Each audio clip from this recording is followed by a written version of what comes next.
वित्त मंत्री पी चिदम्बरम ने कहा, यूएनएचआरसी में श्रीलंका संबंधी मसौदा प्रस्ताव में संशोधन पेश करने की सरकार की मंशा। चिदम्बरम ने कहा, भारत का रुख है कि श्रीलंका पर यूएनएचआरसी को कड़ा प्रस्ताव अपनाना चाहिए। कहा, आर्थिक सुधार विधेयकों को संसद में पारित कराने को लेकर सरकार आश्वस्त। केंद्रीय संसदीय कार्य मंत्री कमलनाथ ने कहा कि सरकार पूरी तरह से है सुरक्षित। कहा, अल्पमत में नहीं आई सरकार। केंद्रीय मंत्री ने कहा, सरकार किसी भी प्रकार के शक्ति परीक्षण के लिए है तैयार। श्रीलंकाई तमिलों के मुद्दे पर द्रमुक, अन्नाद्रमुक के और केंद्रीय मंत्री बेनी प्रसाद वर्मा के बयान पर सपा के भारी हंगामे के कारण लोकसभा और राज्यसभा की कार्रवाई शुरू होने के कुछ ही मिनट बाद स्थगित। मंत्रियों के अधिकार प्राप्त समूह ने सेल के शेयरों की बिक्री को दी मंजूरी। कंपनी का निर्गम 22 मार्च को आएगा। अलीगढ़ के थाना कुआरसी में एक ट्रक के अनियंत्रित होकर झुग्गी झोपड़ियों पर गिरने से 7 बच्चों की मौत, कई लोग घायल। घायलों को स्थानीय अस्पताल में कराया गया भर्ती। राजनीतिक उठापटक के बीच शेयर बाजार में देखी गई गिरावट। सेंसेक्स 107 अंक की गिरावट के साथ 18,901 पर खुला।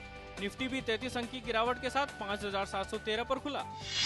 अंतरबैंक विदेशी मुद्रा बाजार में रुपया आज अमेरिकी करेंसी के मुकाबले 16 पैसे टूटकर 54 रुपए 43 पैसे पर खुला।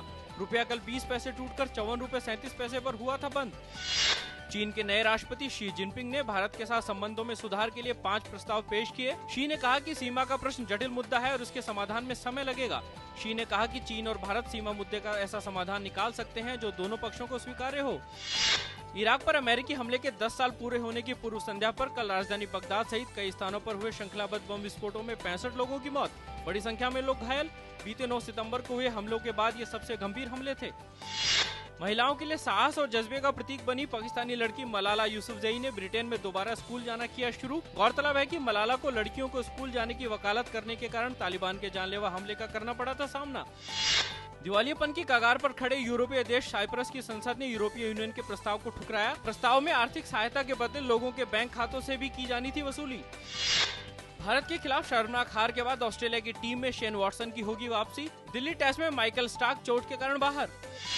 राजस्थान में सवाई माधोपुर के रणथंभौर राष्ट्रीय उद्यान में सोमवार को मृत पाई गई बाघिन T37 के शव का किया गया अंतिम संस्कार। मीरा नाम से जाने जाने वाली इस बाघिन की सोमवार को तीसरे पहर अचानक कुवालजी रेंज में हो गई थी मृत्यु।